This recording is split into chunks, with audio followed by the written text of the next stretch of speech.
Has there been no sound at all? Have we got sound now? We got sound now. All right. So was there no sound from the very beginning? How bizarre. I think my microphone just might have been a little bit loose. It's telling me it's on, but maybe it was just not quite, because I have to use an adapter to fit the microphone into the computer. So the adapter might have just been a little bit off. None until now. All right, well, let's start at the very beginning. I was saying hello to you all and telling you about the case. Oh, no. All right. So for the replay viewers, I'll edit out that 2 minutes. So you'll get this right from the very beginning. But I'm apologising profusely. I think I probably need a new adapter or something for this microphone. But hopefully it's okay now. And Krista, thank you so much for the 19.99. Thank you.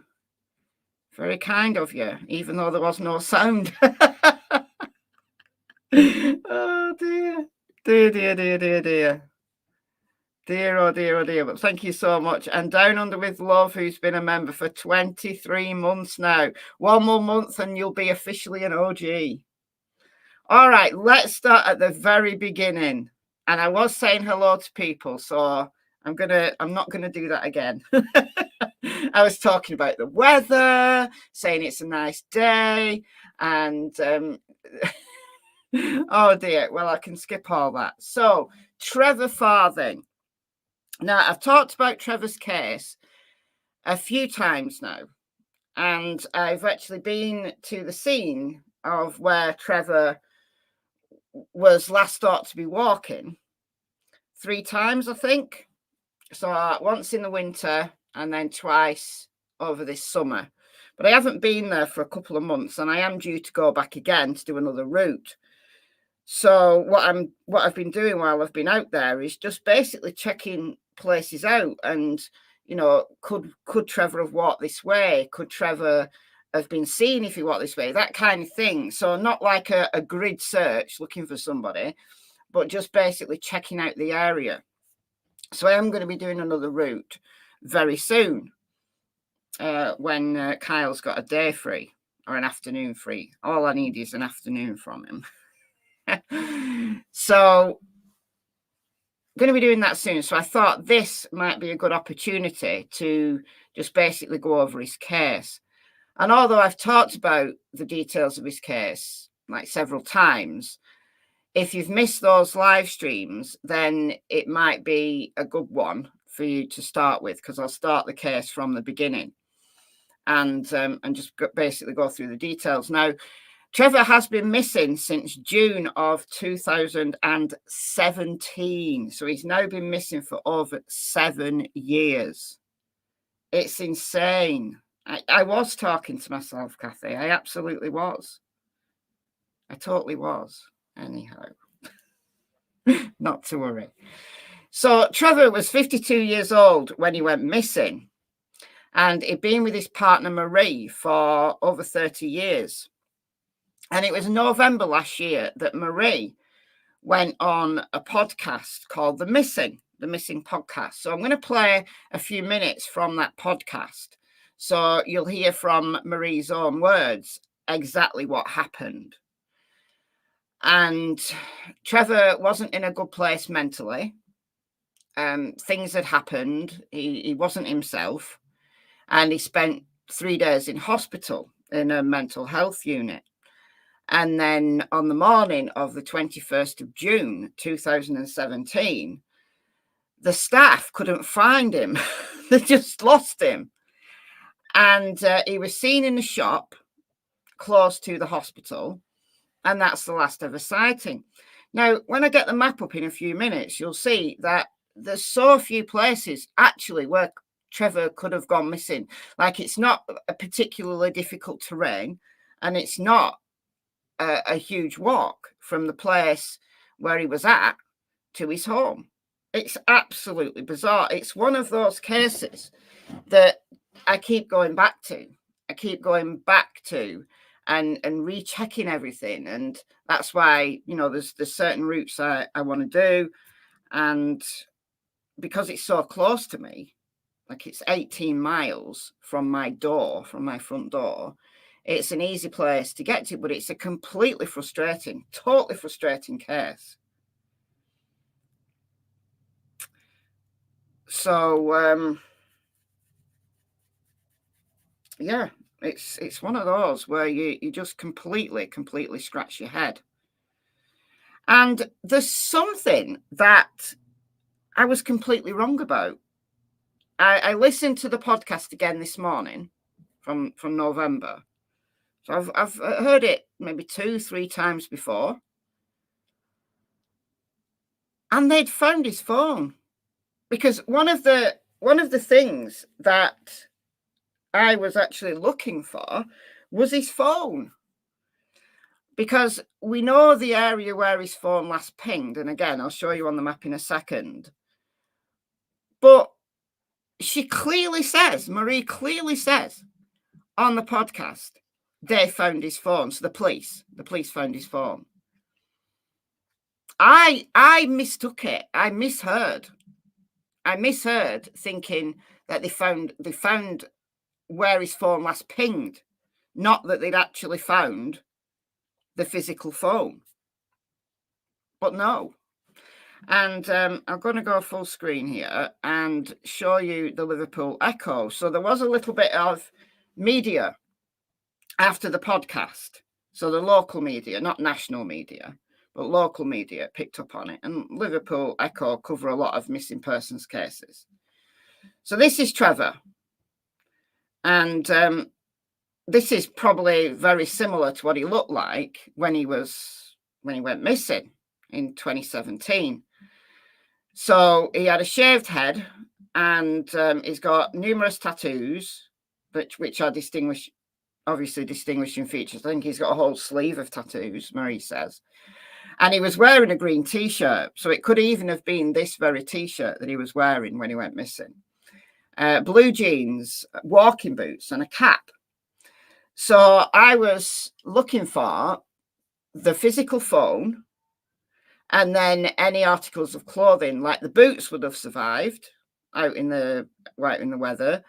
Jeans would have survived far longer than human flesh. So if he did die on his way home, and again, it's not difficult terrain, but if he did die on his way home, somewhere, somehow, and there's various theories as to why he might have passed away on his way home, then there's not going to be very much left. Bones, yes, but they could have been distributed by animals, foxes, loads and loads of foxes in this area. So things like clothing is going to have stood the test of time. So when I've been out there, like Cassie, my Springer Spaniel, she's trained to search for clothes, like objects, basically objects, human objects. So if she came across an article of clothing, then she'd direct me to it. She'd point at it. And more recently, I've trained her to find phones. So phones and electrical equipment. So one of the things that I've been hoping to find is his phone. And they had his phone. They've had his phone all along. So, and even in this article, it says this. So again, this is the Liverpool Echo from the media that came from the podcast. So a phone call more than 6 years ago changed a family's life forever. It hasn't been the same since. Trevor Farthing from Newton-le-Willows, which is a couple of miles away from St Helens, where he was last seen, disappeared in 2017 and was never heard from again. When last seen on June 21st, 2017, he was wearing a khaki green T-shirt, blue denim jeans. His partner, Marie, spoke to journalist Pandora Sykes on her podcast, The Missing, about the day Trevor disappeared. Marie spoke about their life together, having met when they were just 12 years old and going on to have a family together. So they knew each other as kids. And then they kind of dated a bit as teenagers, and then they'd gone their separate ways. Marie had a child from a previous relationship. And then a little bit later on, like still very young, but they got back together and then had 2 children of their own. So Trevor brought up Marie's eldest girl as his own. So 3 girls, they've grown up. They're grown up now. He's got 3 grandkids now. Only one of them he actually met before he went missing. 2 have been born since. And the family had a couple of dogs. And Marie and Trevor, they enjoyed walking in the countryside, cycling. They did a lot of, things together, crafts and stuff like that. So, although Marie says, the family had, problems like any other family does, they were a very close family. So Trevor going missing was an absolute complete and total shock. Anyway, Marie spoke to the Echo previously and said he was a lovely person. He was chatty, he was quite outgoing, and he kept things to himself, like a lot of people do. He liked walking with the dogs. They had a lurcher called Todd and a little black terrier called Flint. He liked creating things. He liked making catapults and stuff like that. He was just a nice, genuine person. If you needed help, he'd help you out. On the podcast, Marie spoke of Trevor's mental health struggles and how he also suffered from non-epileptic seizures, which they believe was brought on by anxiety, but he'd been having these seizures.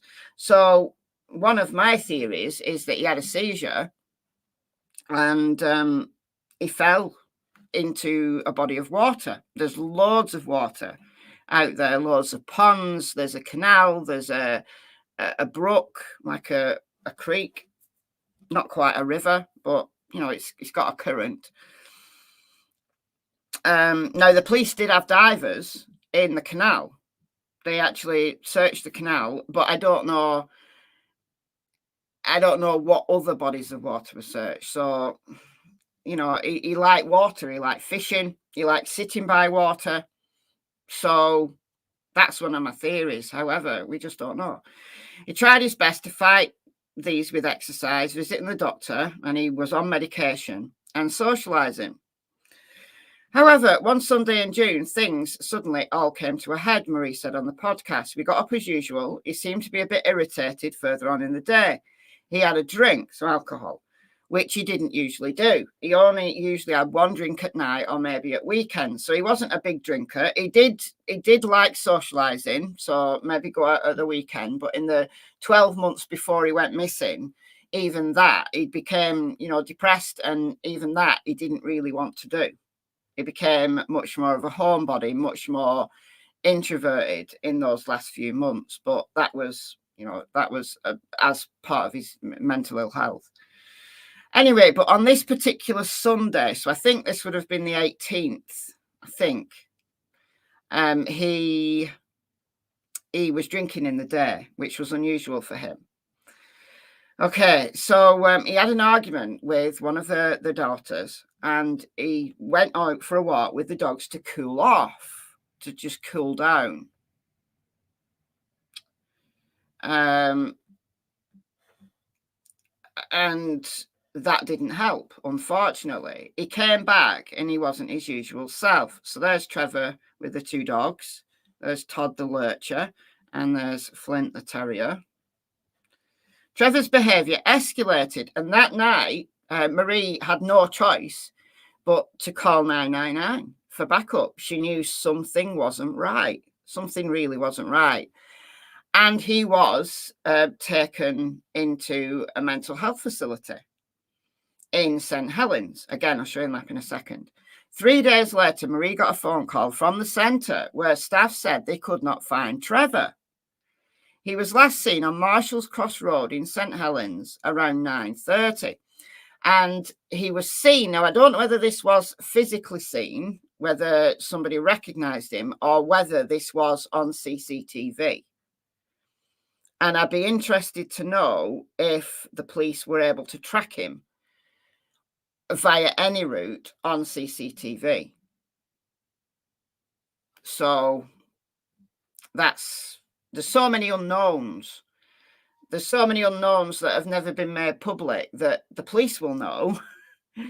But, you know, the police haven't engaged with the case for so long, then, you know, and there's foul play isn't expected. It's, you know, yes, of course, there's always that possibility, but I don't think anybody's ever expected him to have been abducted or murdered or anything like that. So if the police could release some stuff, you know, 7 years down the line, I think that would be really useful, but they don't tend to.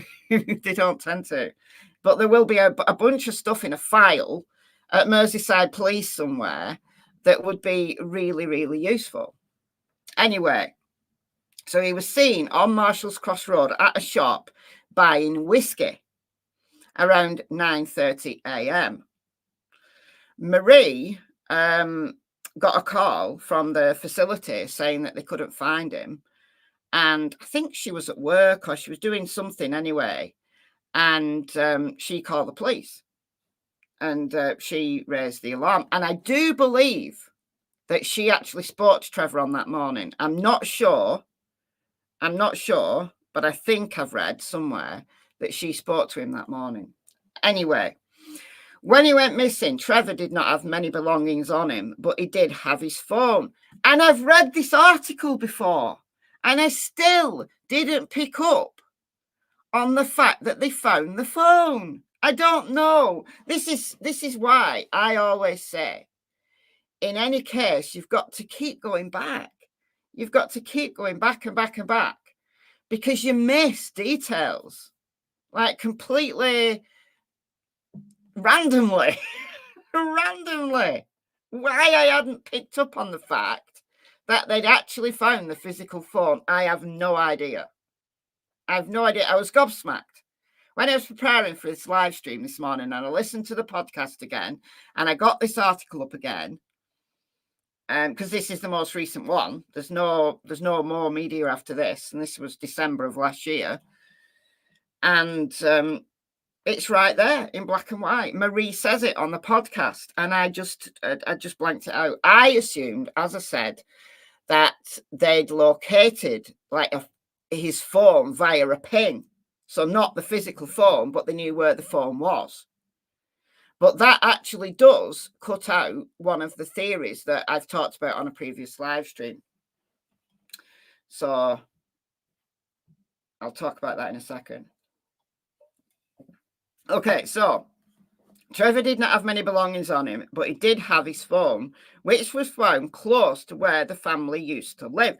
Now, they used to live in St Helens. They're from St Helens, and they moved to Newtonley Willows in 2002. So they've lived in Newtonley Willows for a long time, but they come from St Helens. So I don't know where they used to live. Which is frustrating. However, no further traces of Trevor were found. One piece of information which has invaded police is that on June 18th, when things came to a head, Trevor was acting strangely and said a woman had helped him. So when he was out and he was acting strangely, a woman met him and took him home, helped him home. And at the time, apparently police appealed for that woman to come forward, because that was only 3 days previous to him going missing. Thinking that he might have said something to her about, I don't know, wanting to end his life, or, because this woman was just a good Samaritan, I think. So did the woman know him? Did she have a conversation with him? Did he say anything concerning, like he wanted to end his life or any place he wanted to go? So they appealed for this woman to come forward, and she never did, which is, again, a little bit bizarre. There has been some suspecting sightings of Trevor, but none have ever come to fruition. Marie said if he was somewhere and he was living his life with somebody else, it would be nice to think he would think of us and just pop someone a note and say, can you let them know I'm okay and I'm getting on with it? I would be happy with that. And then she went on to say, I hate it when people say it's time to move on. I'm not ready to move on anywhere until I know where he is and what happened to him. I need to know. And it's horrible, horrible. They've been together for more than 30 years. And some people do believe that maybe this woman, you know, one theory that you can find on the internet if you look enough, because it's not a case that's been heavily publicized at all, but if you care to, you know, scour and dig, then there was a theory that the woman that he'd met on the 18th, he was actually having an affair with her, and it's her that he left with. And the fact that she never came forward kind of leads some credence to that. But Marie in the podcast said that he would never do that. Like, if he'd met someone else, he'd tell her, he'd end it. You know, he was honest and genuine. So, yeah, if he had met someone else and he wanted to leave, he would have just said so. But then again, he was in such a delicate, disturbing frame of mind, maybe he wouldn't. But that is one theory, that he did leave with someone, and that does have to be acknowledged.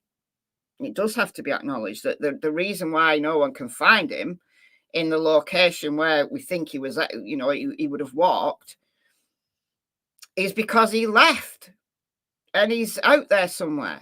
But it's completely out of character for him to have left of his own, you know, own volition and not even contact his daughters. You know, it doesn't kind of ring true with the type of person that Trevor was known to be. No, he's definitely not in any hospital. No, definitely not. Definitely not. Another one of the theories I had was that he was in a dissociative state. That the acting strangely and being mentally unwell created some kind of dissociative fugue, and he left and he's wandered off in a direction where no one's expected, so no one's actually looked for him in the place where he ended up, which is entirely possible. I've told the story of my friend Neil before, well, friend of a friend, who we ended up finding, but he had a dissociative fugue. Anyway, Trevor is 5'5", sleeve of tattoos on his left arm, and a large black scorpion tattoo on the top of his left arm. When he was last seen, Trevor was wearing a green t-shirt, blue denim jeans, walking boots, and a Nike cap. If you've got any information on the whereabouts of Trevor Farthing, please contact Merseyside Police by calling 101 or on Twitter at mercallcc. Or you can also contact the Missing Persons Charity by calling 116-000, presumably that's if you're in the UK, or by emailing 116-000 at missingpeople.org.uk. So the link to this is in the description box. So if you do think you recognise Trevor, or you saw him, or you've seen him somewhere, then the details, you can just click on the link in the description box and the details are at the bottom of the article. All right, let's play a little bit from the podcast. No, let's just do the map briefly first, just so that we get an idea of where we're at.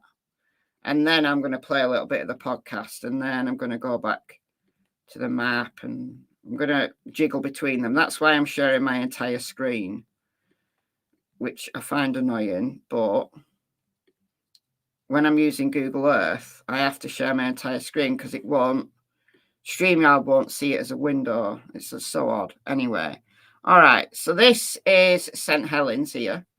It's quite a big town. And this is St Helens Station. No, that's St Helens Station. Hold on. So that's St Helens Station. Are you going to tell me? Are you not? You're not going to tell me? All right, okay, whatever.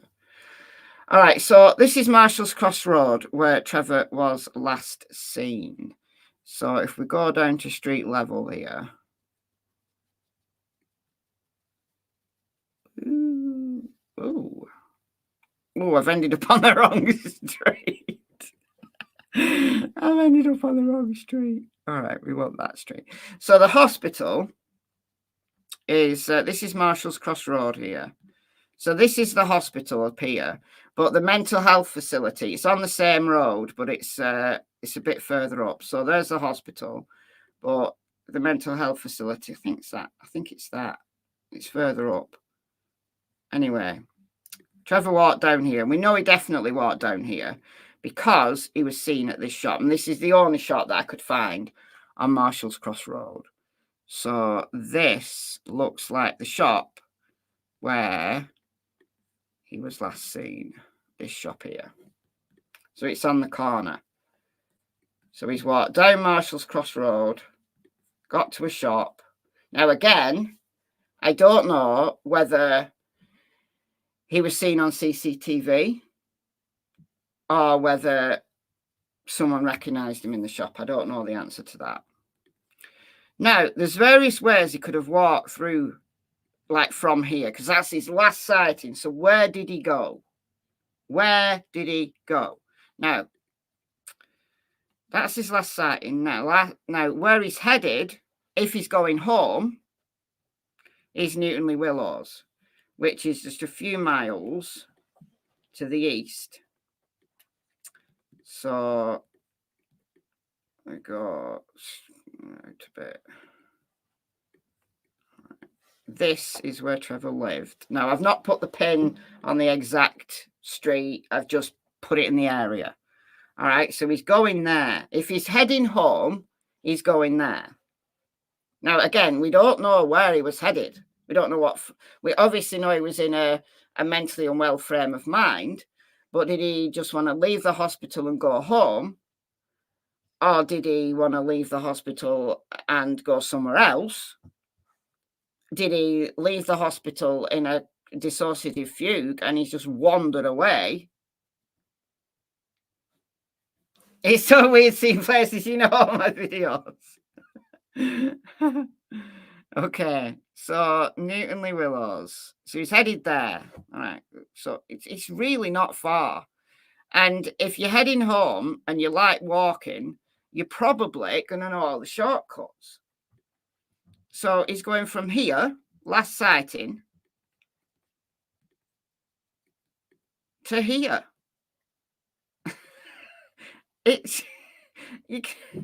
Look, it's that close. It's not far. Like, as the crow flies, it's about 2 miles as the crow flies. And obviously, it's longer if you go by road. But as the crow flies, miles, not feet. 3 miles as the crow flies. So an hour's walk. But obviously, you're not going to be able to go exactly as the crow flies. You're not.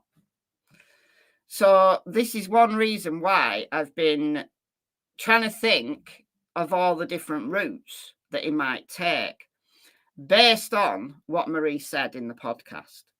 So I'm going to play part of the podcast now, and then we're going to go back to the map. All right, so hopefully this will play because I am sharing my entire screen. Now, I'm listening to this on Apple Podcasts, but I have seen this podcast that's just called The Missing. I've seen this on numerous podcast platforms. So any platform that you normally listen to podcasts, I think it'll be on like Spotify or whatever. All right, so hopefully this plays. Sometimes the audio's dodgy when I play it, like sharing my entire screen. Sometimes it will play, sometimes it won't. I don't know what's going on. Anyway, all right, so we're going to start it partway in. And this is where Marie is talking about the day that Trevor went missing, or the days up to Trevor going missing. So the narrator is Pandora Sykes. So she's telling part of the story. And then there's like clips where Marie's speaking. Let me know that you can hear this okay.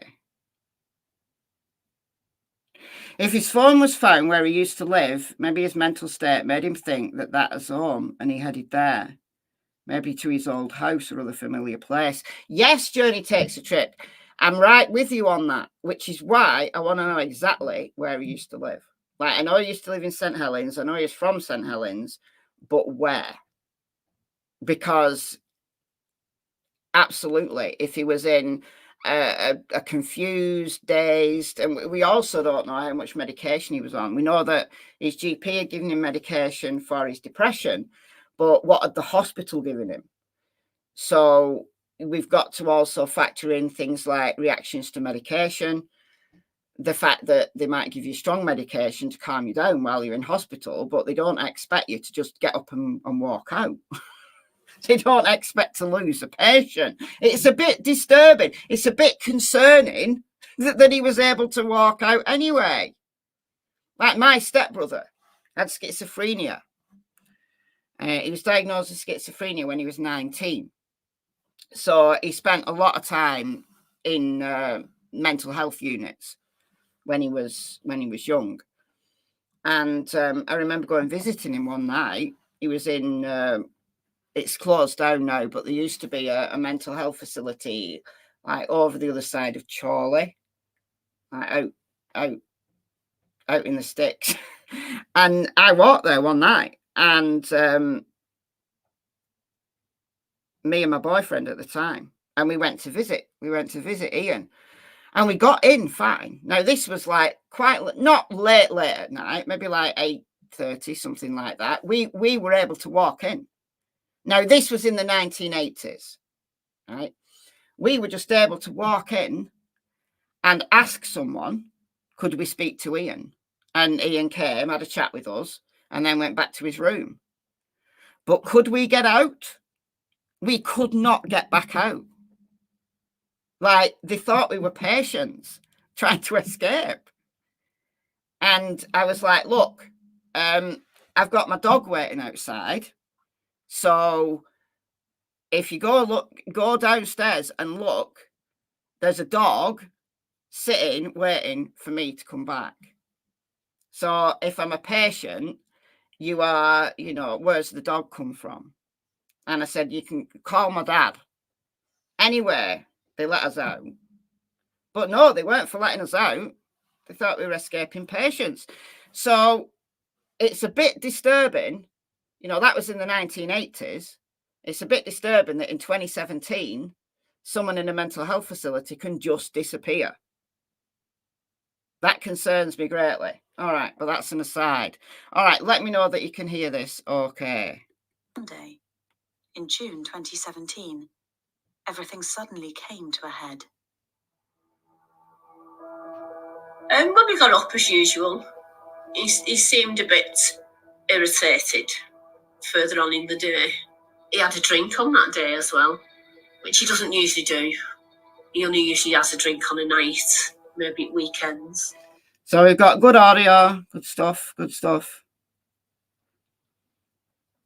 Yeah, I don't know the answer to that either, whether he was there voluntarily or whether he was sectioned. So sectioning is involuntary, like you're sectioned under the Mental Health Act, where you actually can't leave. And if you leave, the police will go and hunt you down and bring you back. I don't know the answer, but still, even if he was there voluntarily, you would think that the staff would have an idea where their patients were on a mental health facility. You would think. Now, maybe you said he was going out for a smoke and then just wandered off. So maybe they allowed, patients just to go outside for a smoke and then to come back in. But still. Well, this particular day, he'd had a drink through the day. He had an argument with one of his daughters and went out for a walk with the dogs. And he came back. Yeah, patients are given leave. They are not prisoners. Well, if they're sectioned under the Mental Health Act, they essentially are. Like, they can't leave. They can't leave without permission. So when my stepbrother Ian was sectioned, he was allowed out if it was like if my dad went to pick him up and he could like come and like to the house for an afternoon, but he was expected to be back by a certain time. So yeah, if it's deemed appropriate by the staff, by the psychiatrist, someone who's sectioned may get like temporary leave. However, even if you're in a mental health facility voluntarily, my point is you would think that they would know if you left. So I don't know. And he wasn't his usual self. Trevor was behaving irrationally and got into a shouting match with his family. And the argument escalated to the point where Marie had no choice but to call for backup. She was worried for her partner, who was clearly distressed. So that evening, Trevor was taken away for treatment at a nearby facility. It was June the 18th, one day after Marie's birthday, and this threw the family into complete disarray. It was one of them moments where we didn't know what to do. 3 days later, Marie got a phone call from the treatment centre.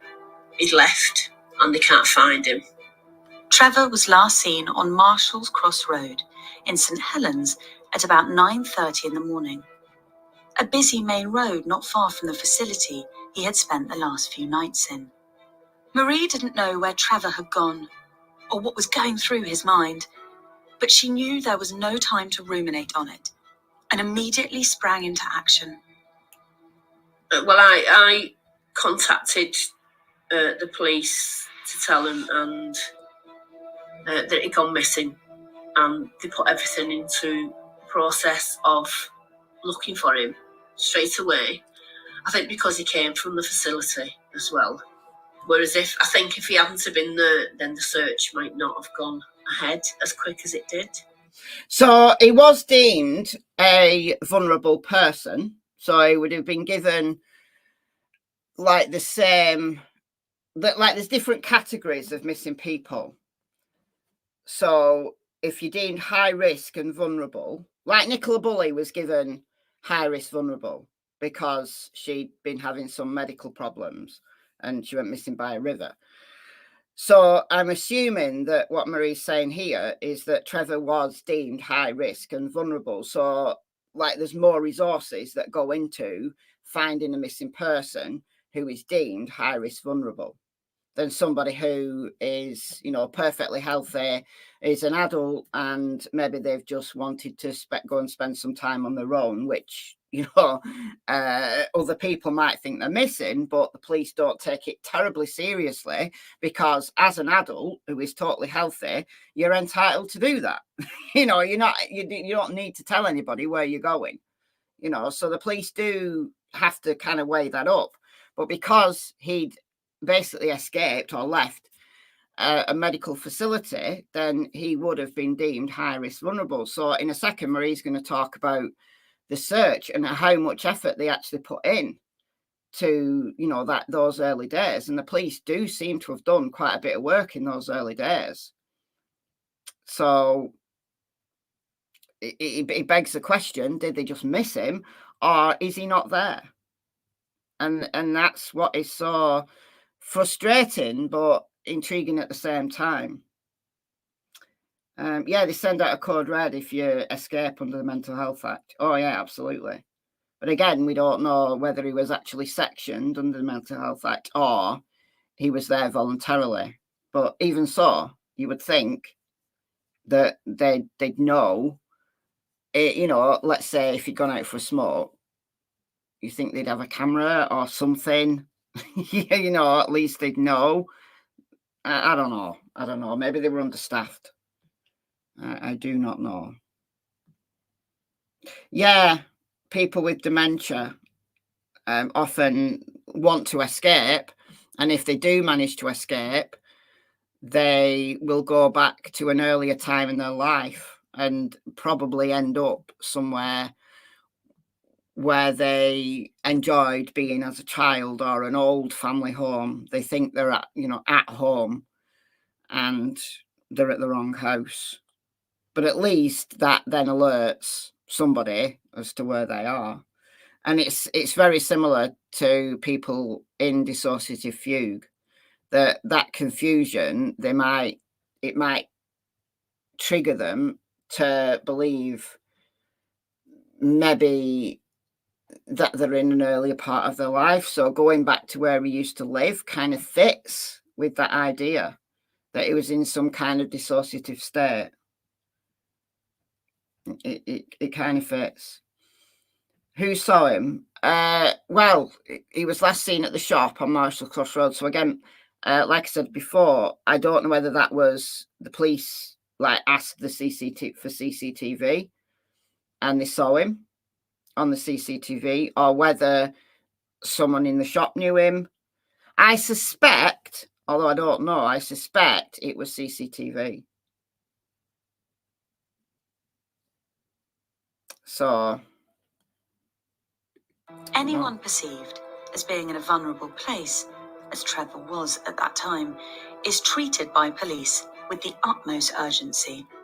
Should a missing person be seen as a risk to themselves or others, reacting with speed is imperative. And after getting off the phone with the authorities, knowing the wheels of a search were in motion, Marie had the horrible task of breaking the news of Trevor's disappearance to their children. It wasn't a good conversation, but they come searching with us as well. But I tried to not include them on the mall, because I thought, if we do come across something, anything, then I won't like them to be there. So we stopped taking them in the end. Meanwhile, the police were deploying resources across Newton Le Willows in an attempt to locate Trevor. They put on a good search for him. They searched everywhere. They had helicopters out looking for him. They even had divers. Despite the reassurance that the police were doing everything they could, emotions were running at their peak. We came across the police searching the canal, the Newton Willows Canal, because we know he liked water and, he liked fishing and all that. There were few things that Trevor enjoyed more than taking a leisurely stroll along the canal before sitting down with his fishing rod and chatting with passers-by. Was hard, very hard at the time, to come across it like that, because it sets memories and things in your mind, so you start overthinking things. It made you think about, well, did he do stuff like that? Did he do that? You know what I mean? It sets your mind off racing then. I mean, because I've seen the helicopters overhead, and we seen the police searching, but we never come across them in the water like that, which was a bit hard. So I don't know whether they only searched the canal or whether they searched other bodies of water as well, because it's the UK. We're a very watery nation.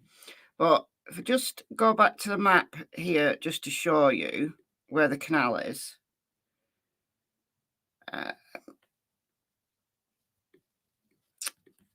So the last time I visited, I walked down the side of this canal.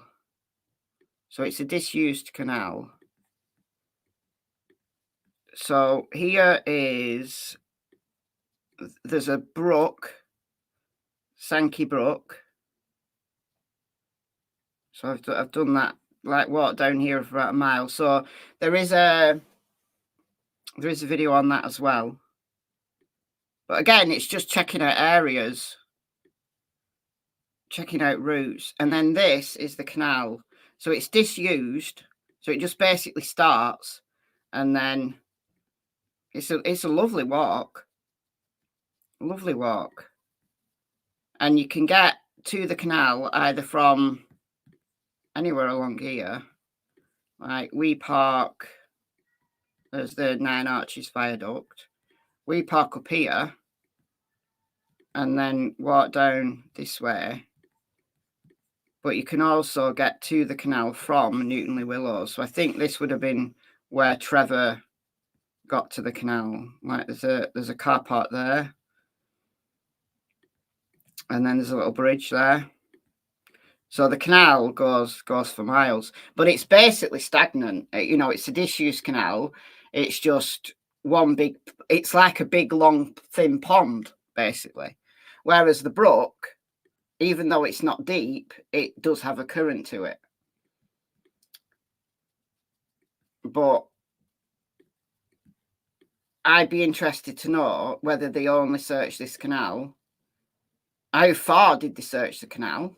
So did they just search the canal, you know, from its beginning here down through Newtonley Willows and then stop? Like, where did they stop? And then did they search this brook? And then if we look at Bold Moss, which is in between St Helens and... This is Bold Moss. Hold on a minute.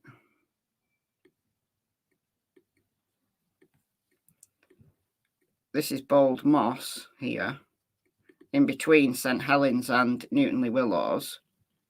It's the site of an old colliery, an old pit. There's this area. I'll show you this on the video because this just doesn't do it justice at all. But Marie and Trevor used to walk around Bold Moss, and it was my understanding that Trevor's phone was either not physically found, as I said. I just not picked up on the fact that the physical phone had been found.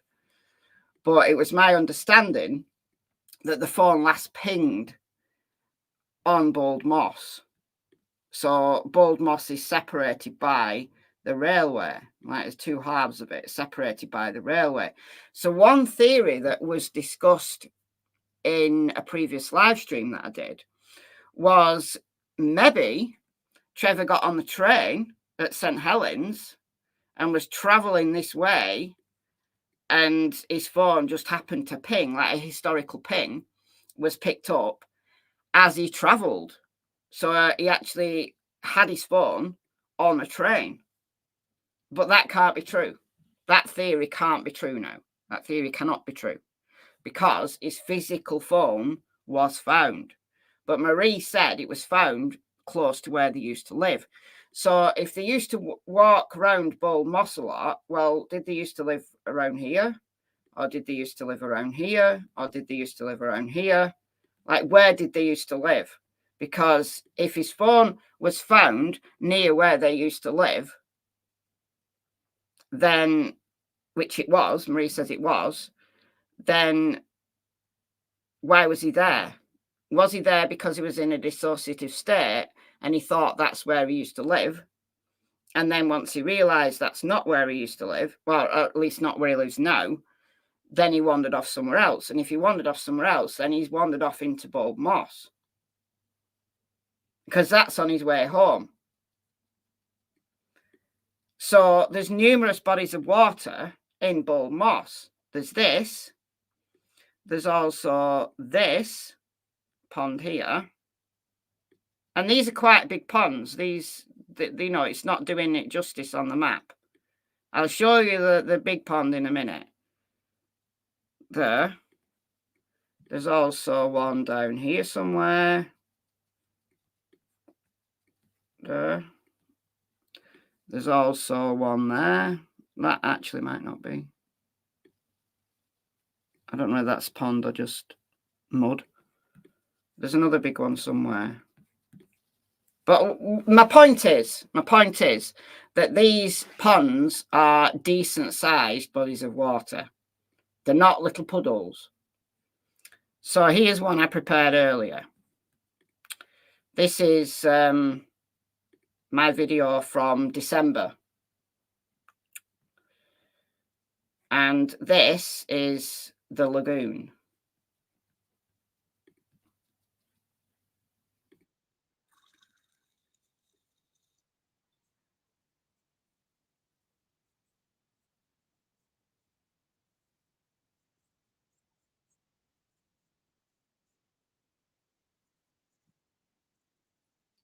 So this was just after Cassie had found a pair of shorts.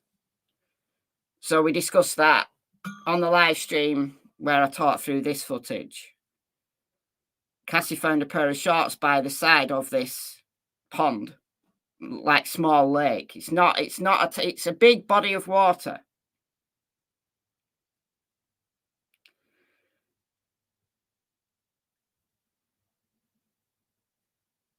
There's no Can you hear me? Emosland says there's no sound. Has the sound gone again?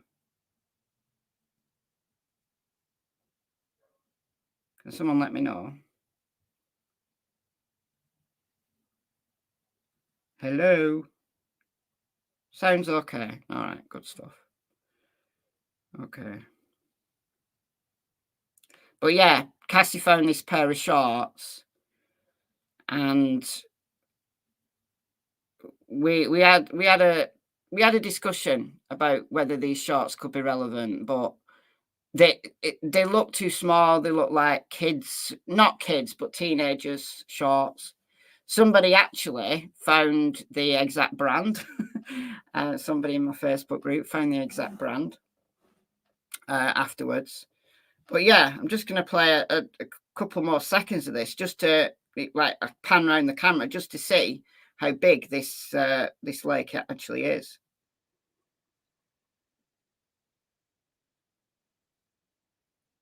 I mean, look at it.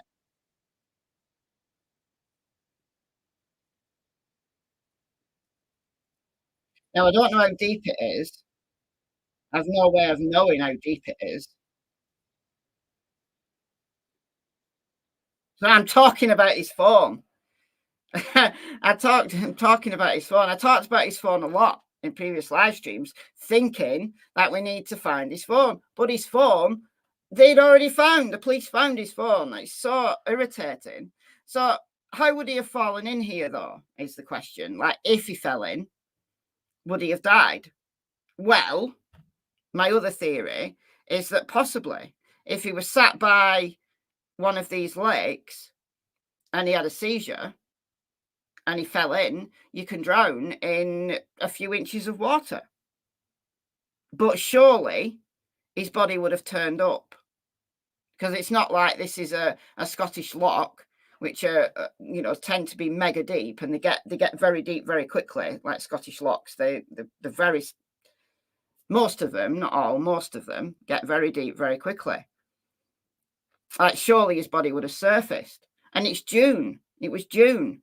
So there would be loads of people walking around this area. Like, I didn't meet anyone this day, but this was the middle of winter. This was in December. So if you think in summer, this would have been busy. So if he'd fallen in a lake like this, surely somebody would have seen his body. So he had a friend from school who died of a seizure while fishing and drowned. Well, people who have seizures, like, they've drowned in the bath, in their own home. It's dangerous to be, somebody who suffers from seizures and just does something totally normal, like having a bath, and ends up dying because they have a seizure.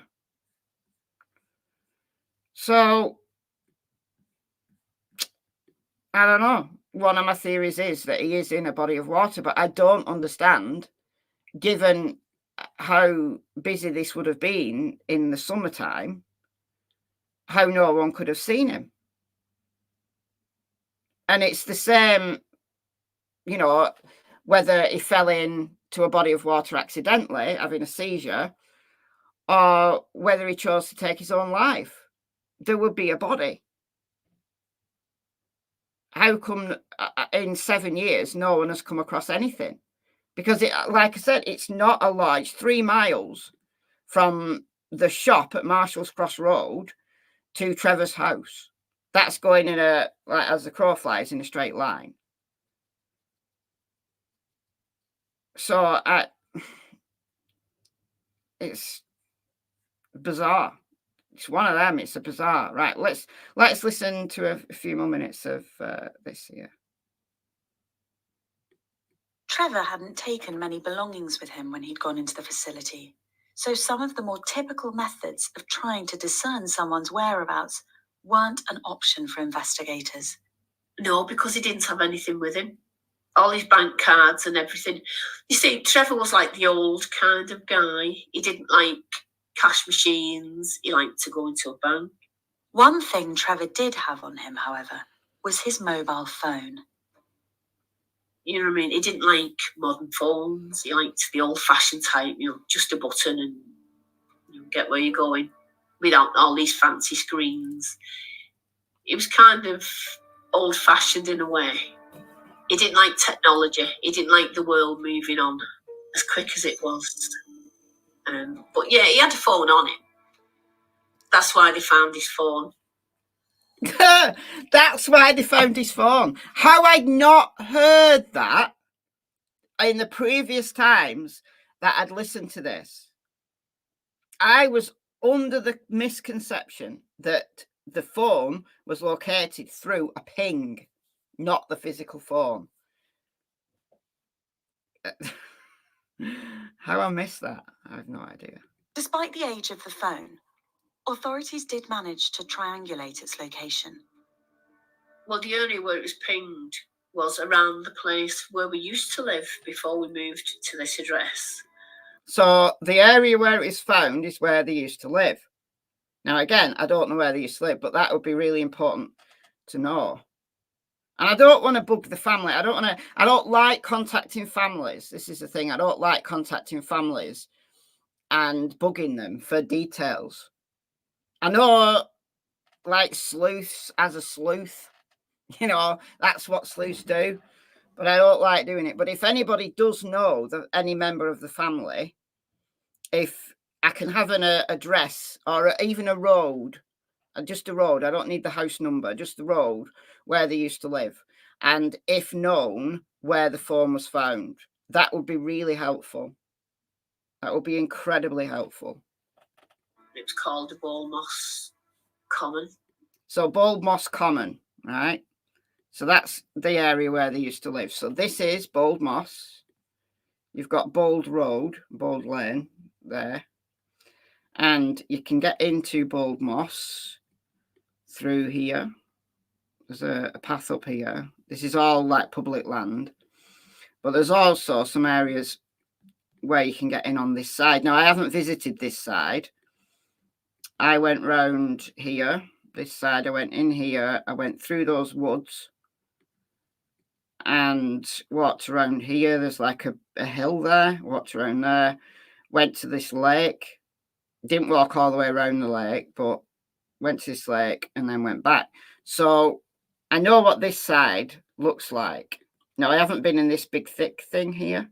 But again, I'm only going checking out areas. I'm not going grid searching, looking for bones or anything like that. If Cassie comes across something like she did when she found those shorts, she'll alert me to it. But it's like looking for a needle in a haystack. It really is. But I haven't been to this side. So my next visit, I'm going to be going to this side. And I've been thinking, if Trevor was walking home, then he would have, and he went through Bald Moss Common.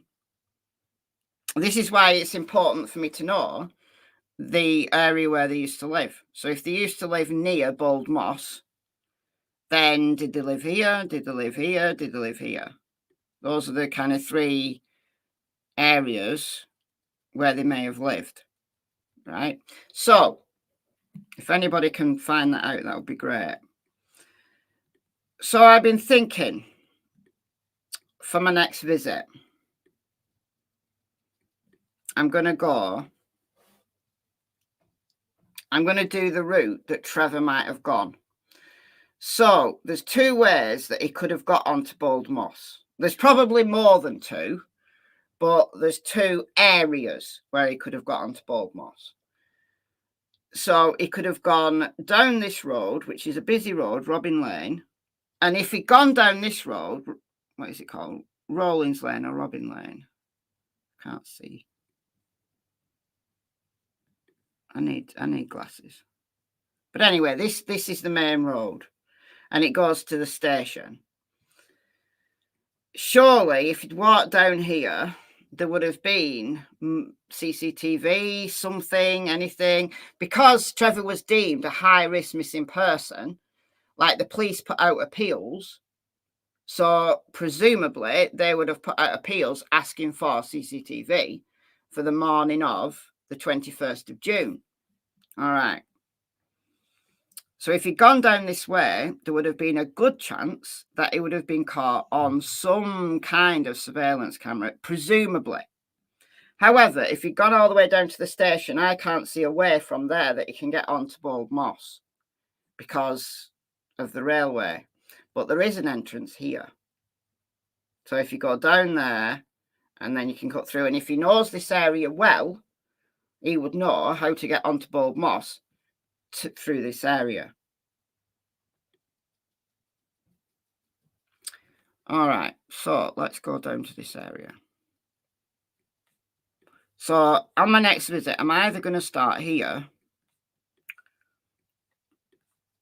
because it looks like it looks like this is a public footpath. Because there's a sign. There's signage. Move.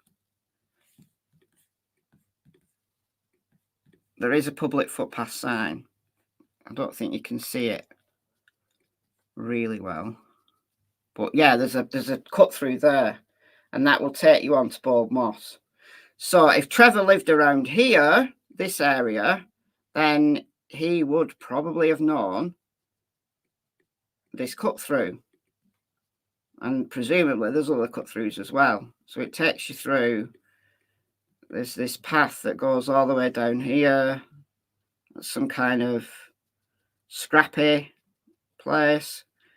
And then you're on Bald Moss. It's like a rubbish dump or something there. And then you're on Bald Moss. All right, so that's a possible. Or, if you didn't want to walk down the main road, down here, and he knew this area, then he could have just gone down here, up here, and then walked this way. So again, this is why it's so important to know the street where he used to live and approximately the location where the phone was found. Now, why did he drop his phone? Did he throw his phone away? Has Marie made contact with me? No. But like I said, I don't want to bug her. I really don't want to bug her.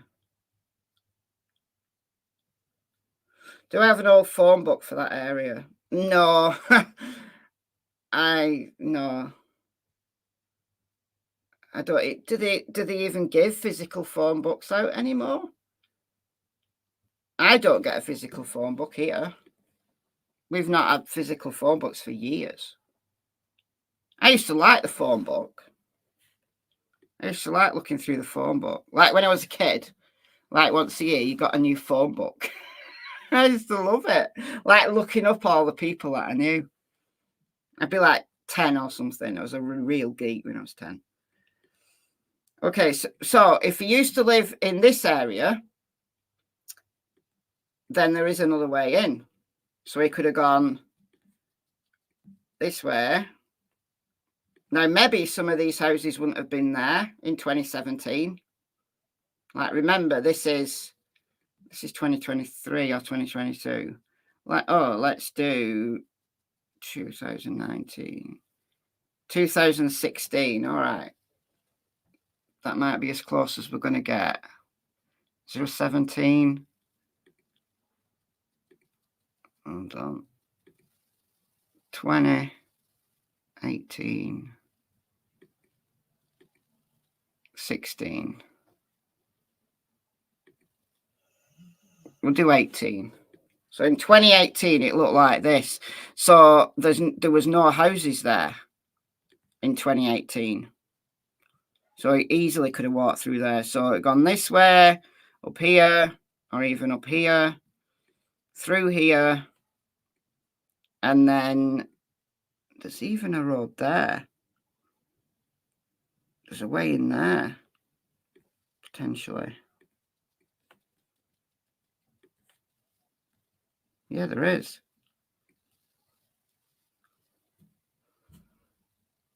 Yeah, look. So there's another way in there. So there's loads of ways onto Bold Moss Common. So there's loads of ways that Trevor could have got into this area. And look at that. Look at that big pond thing. That looks pretty gnarly.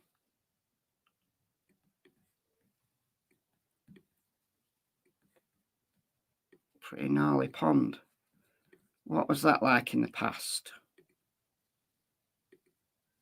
2020. Oh, not good.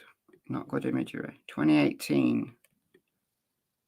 It's pretty gnarly, isn't it? Like if somebody fell in there, I'm going to have to go there and have a look at it. Because you can't really tell how much water is in there. But the thing about if you fall into a body of water, you are going to surface, but you're only going to surface if you don't get trapped under the water. Because if you get trapped under the water, then you're never going to surface. So that's definitely worth checking out, that pond. What's it called? Moss Nook Lake. So let's go to Moss Nook Lake. But it's very close to these houses. So yeah, you could get in that way. But the area that I found here is this place. So I don't know what all these flowers are. I don't know what all those flowers are, whether it's someone's birthday or something. But yeah, that's another way in. So all these are like public footpaths. So again, it all depends on the area where Trevor used to live. But Trevor would have known these, like if you go walking, even if you've not lived there for ages, you go walking, you know all the public footpaths, all the ways you can get to places that are shorter than going by the roads. It's just second nature to you. What you also know is the places where you can walk that are not public footpaths. So what I'm saying, like farmers, there are certain farmers who don't mind you going on their land. Like the farmer near me. Like there's public footpaths through those fields that I walk in like nearly every day. But I don't strictly keep to all the paths, like all the actual public footpaths that you can find on Lancashire County Council's website. Like I walk around the edge of fields, or I walk through tractor tracks. And the only reason why I do that, even though they're not official public footpaths, like the public footpaths go right the way through the middle of those fields. It's weird.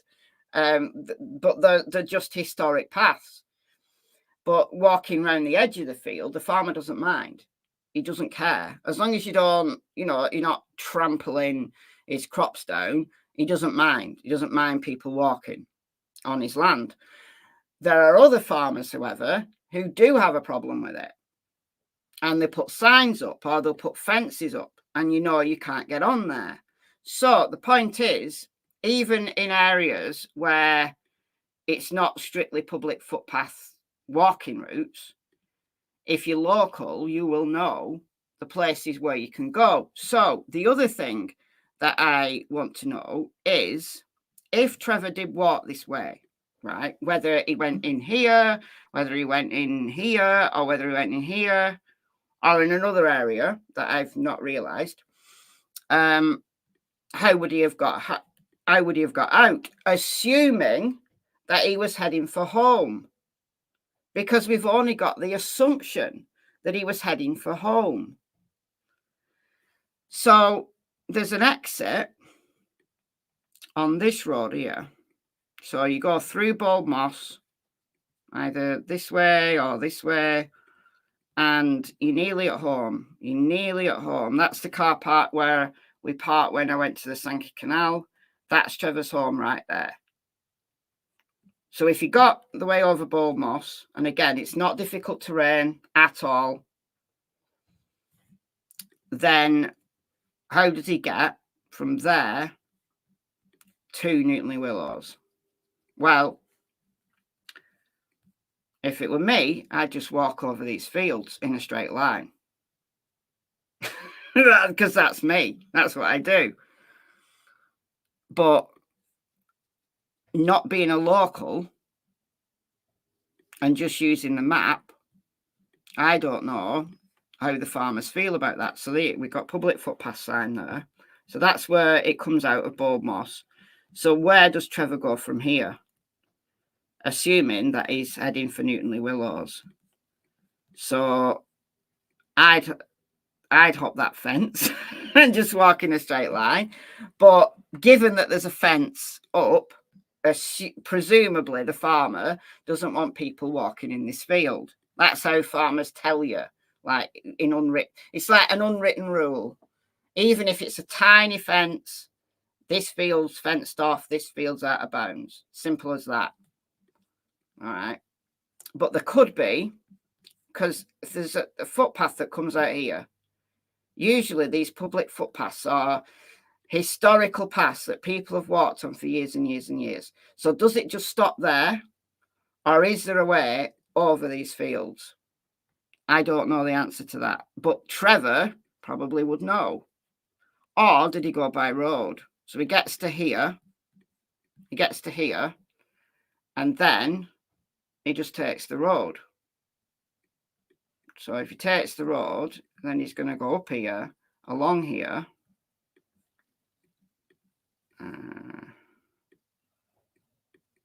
Where are we at? I got turned around here. There we go. Where's my...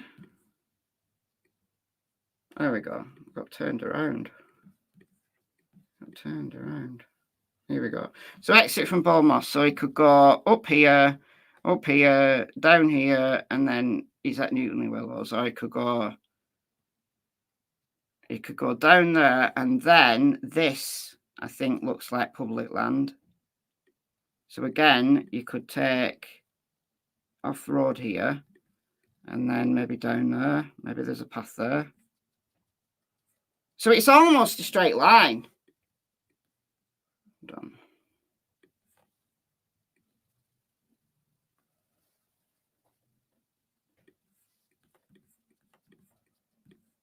Can't get in there.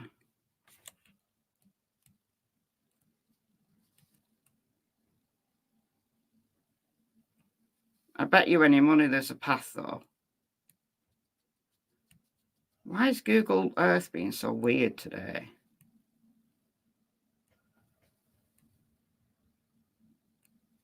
Why is it not letting me drive like properly? I bet there has to be a path. Oh, what's this? What's this? What's this? Oh, there it is. Oh, it's a fence.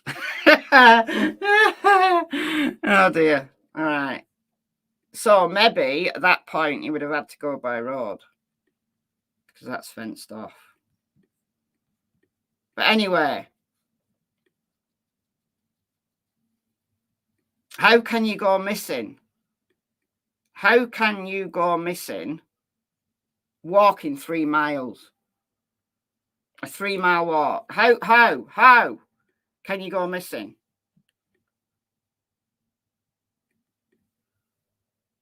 And it leads me to wonder whether he's actually here.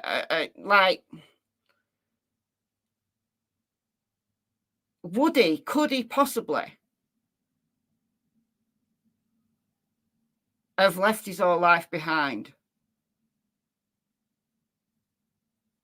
Like I said, there's this rumour that he was having an affair and that he just left. So he threw his phone away, he met someone, got in the car and just left. But 7 years down the line, how can you have lived for 7 years with no ID, with no identity?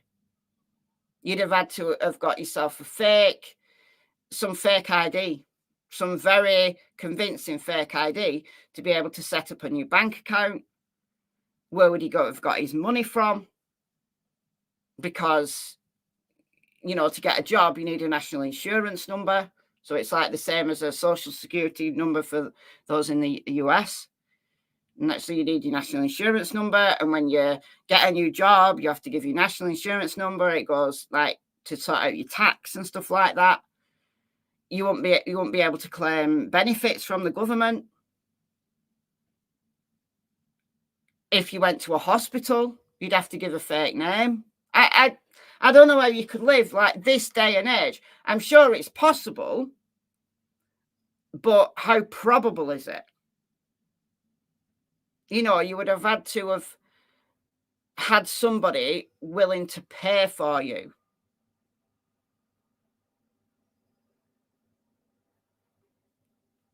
Or you're going to have had some good fake ID. I don't know how it's possible to live for 7 years. So, not well anyway.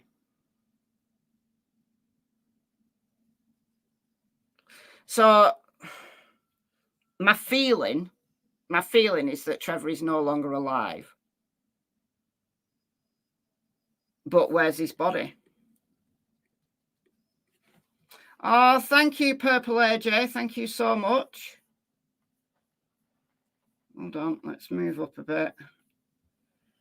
10 memberships. Purple AJ. Stop now. I'm running out of words. How to thank you for this. So we've got Cornish Fudge, Chris Marie, Cynthia, Janet, Snoozy Girl, Blank Faces Live. Oh, I've been watching Blank Faces channel a little bit. I think somebody gifted me a membership the other day on Blank Faces. So thank you to that person. I wasn't watching the chat when the gift came in, because I just listen to live streams like while I'm doing stuff. So I'm never usually watching the chat. But somebody must have gifted me a membership. So thank you so much, whoever that was. Anyway, we've got Sir, Solo, Angel, Mom, Navarra, Sissima, Evelyn. Thank you so much. Welcome, you guys. You get a month stream membership courtesy of the utterly wonderful Purple AJ.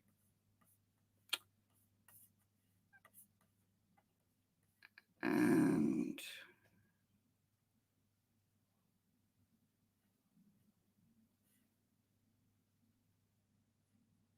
no, I don't think he faked his disappearance. No, and he wouldn't be able to leave the country unless he'd got a very, very good fake passport.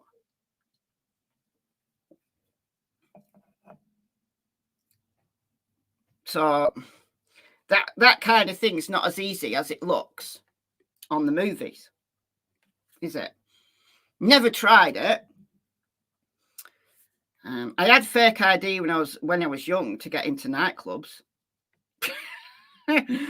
Not that I enjoyed nightclubs, not that I went very often, but I did have some fake ID, and I did seem to be able to get into nightclubs with it. But it's not the same, is it? It's not the same as trying to get on a plane these days, this day and age.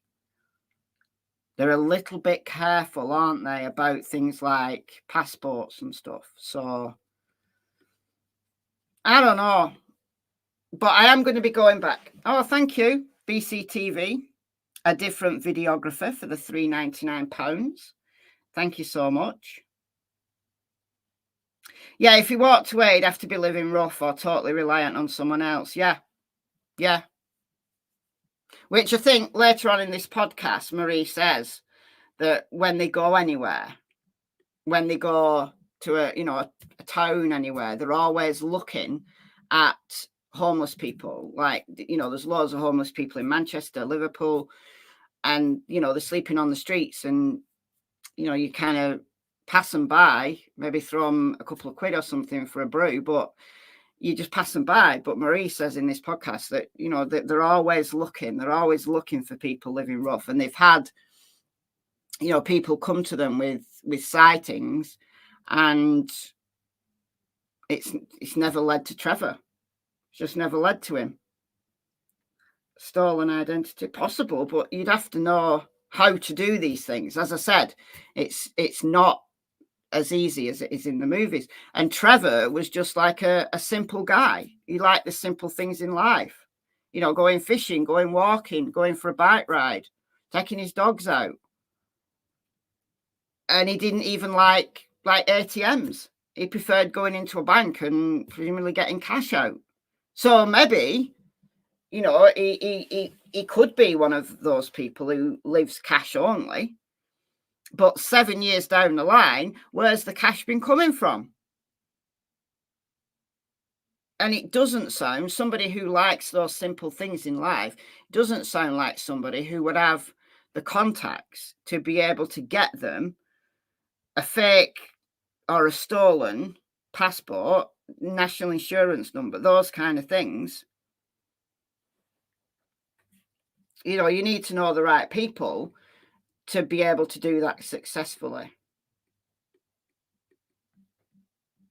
And if Trevor did just want to, he'd met someone else and he just wanted to leave, why wouldn't he just say so? Why didn't he just say, I'm leaving you, I've met someone else? And that'd be done. And even if he didn't do it immediately, surely in the 7 years that's gone by, he'd have felt the need to reach out to his kids. Because he's a family man.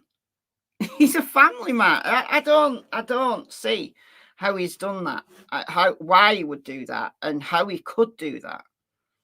So the options for me are, he's taken his own life because he was in such a bad headspace, which is then important to know in what direction he went in, because could he have travelled further or somewhere where we just don't expect him to be? Or did he have an accident somewhere? But in both of those instances, there is a body. And why has no one found the body in 7 years? And then the third option is that he had dissociative fugue.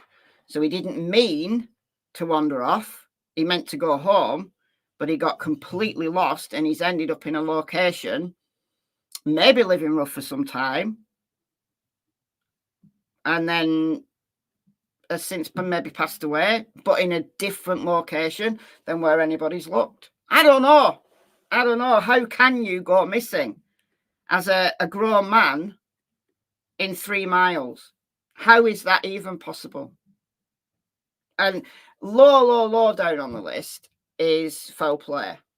We always have to consider it, but what reason would someone have to kill him? Like, if he'd been murdered, what reason would somebody have? On a, what would it have been? Tuesday, Wednesday. So if 18th, I'm going to get my calendar up. So 2017.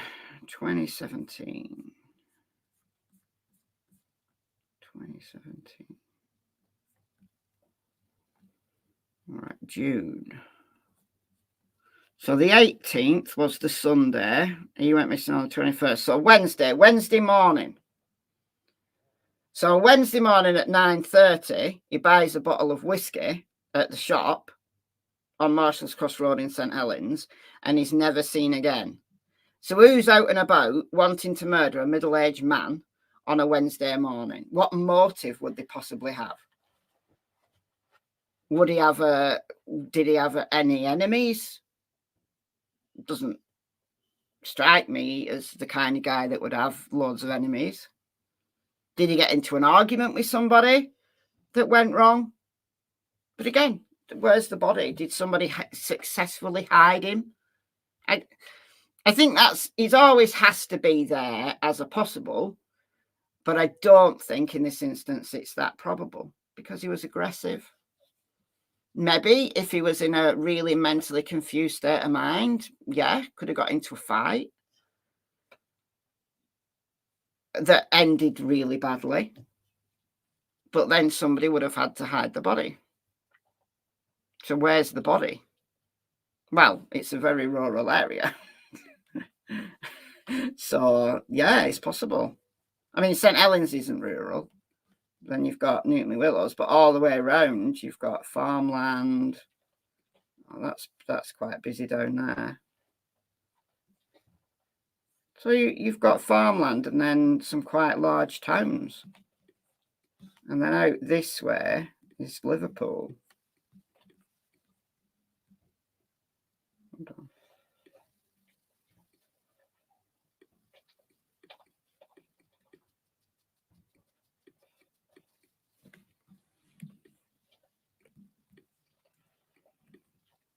You've got Liverpool there.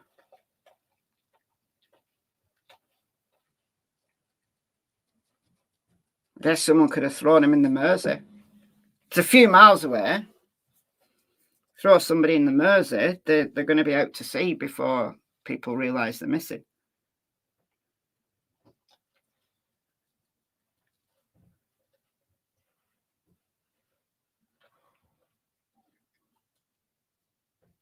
Doesn't look like a kind of bloke who could live off grid. Well, people do though, don't they? People do. I just don't think it's that likely. So my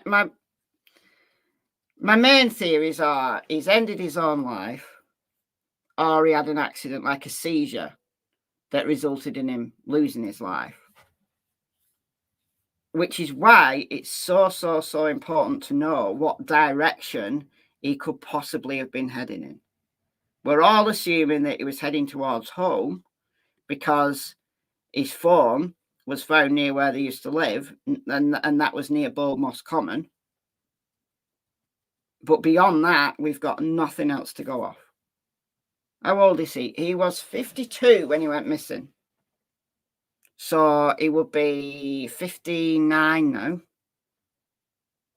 And he might look quite different than the picture, like Marie says in this podcast, that, you know, when they're out looking for people and they see like homeless people, they try to visualize Trevor looking different. So he shaved his head because he was going bald. So imagine him with longer hair. Now, obviously, the top of his head would still be bald, but imagine him with longer hair down the sides and the back. He may have lost more of his hair naturally. Imagine him with a beard. So he'd look very different, wouldn't he? So 7 years older, having lived rough, with a beard, you might not recognise him, you know. You might not recognise him.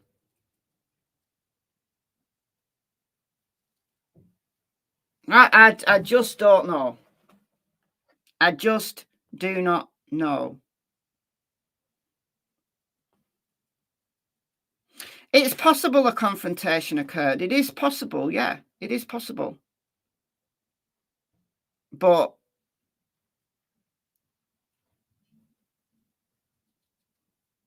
where's the body? Where's the body? Yeah, he's only 5'5". Anybody spots a smallish man living rough, it could be him.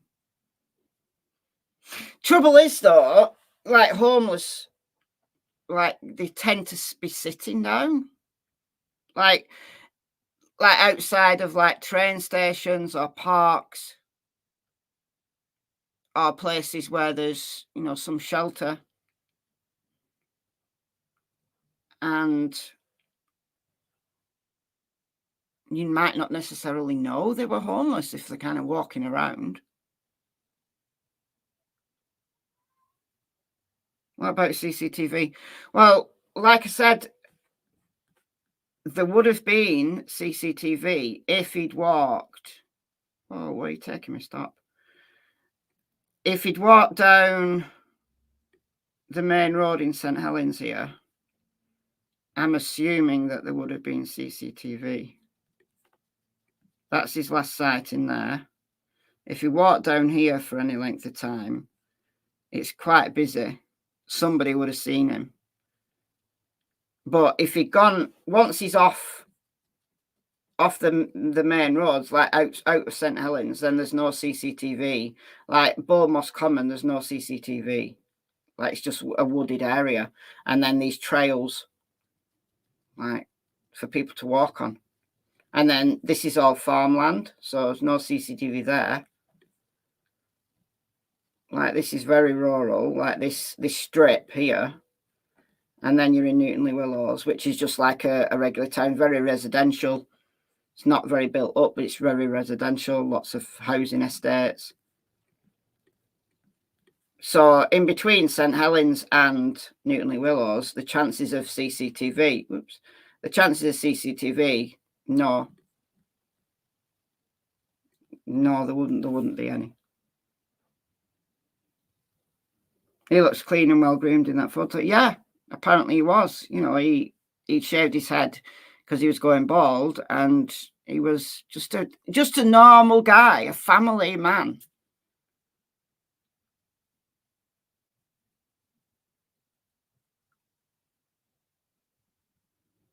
Would there have been as much CCTV back then? Probably not quite as much. Like, probably not as many people would have had dash cams. Dash cams were less common then.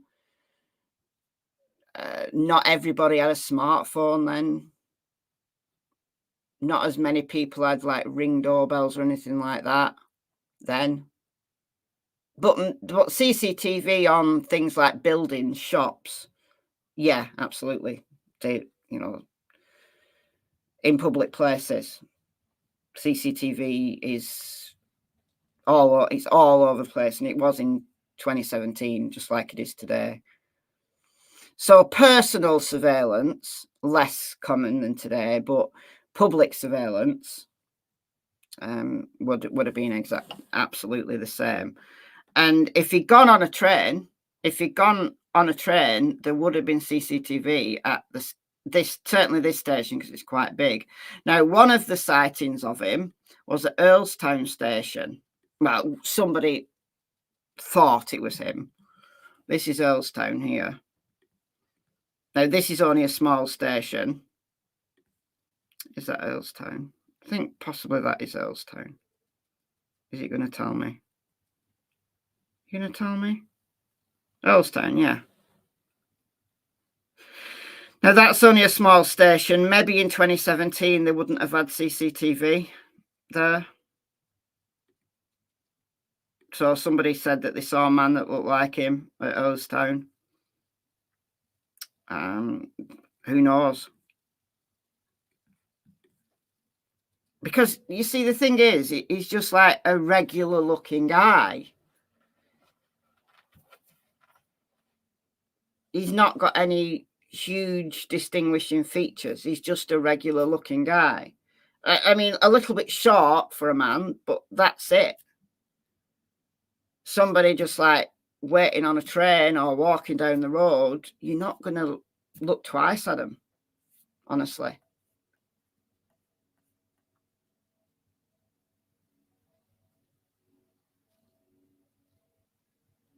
Oh, elderly lady that came up missing. They found her laying in the grass. She said, "Can you take me home?" Oh.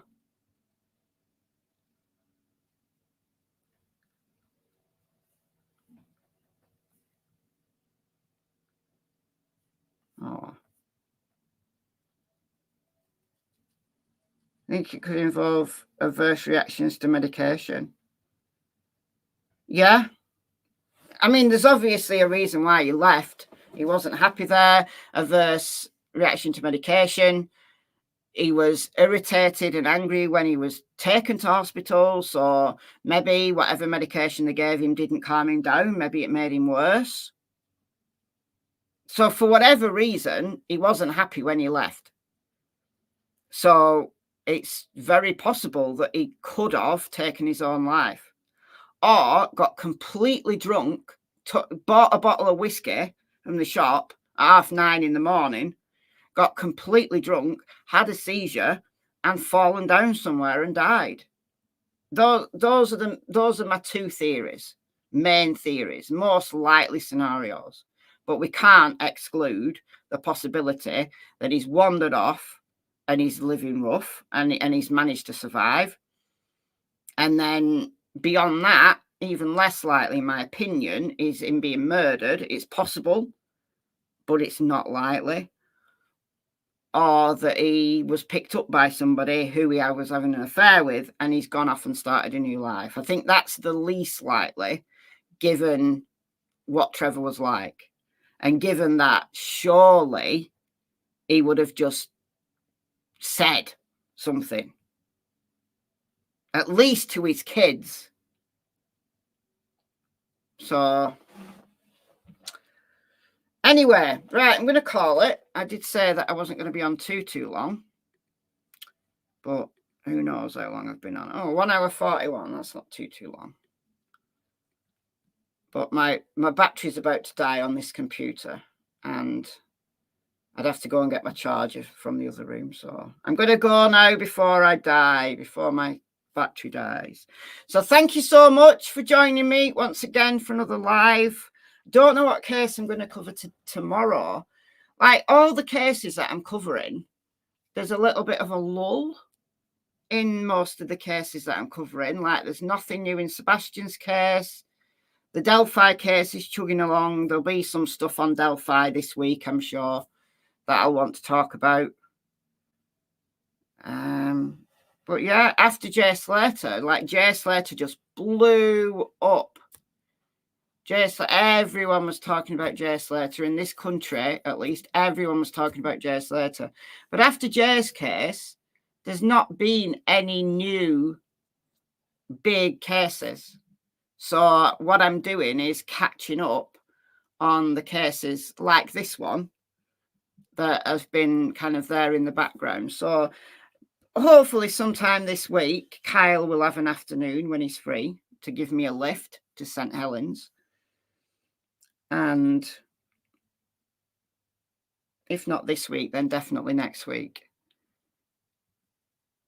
And I think I am going to do some more routes when the leaves have all gone, when the visibility will be better through like the trees and stuff.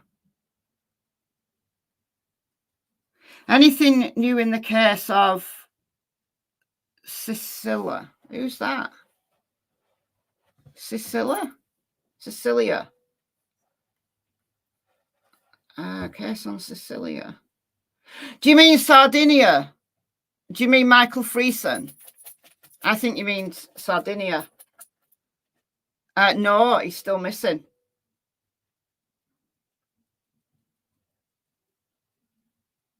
He's still missing. Maybe put your email in chat for Marie to communicate. All right. If she listens, if she gets to the end, then this is my email. It's dr, right, as in doctor, mshlow@gmail.com. It's always in my description anyway. Like descriptions of videos it's in. And it's on the about page as well.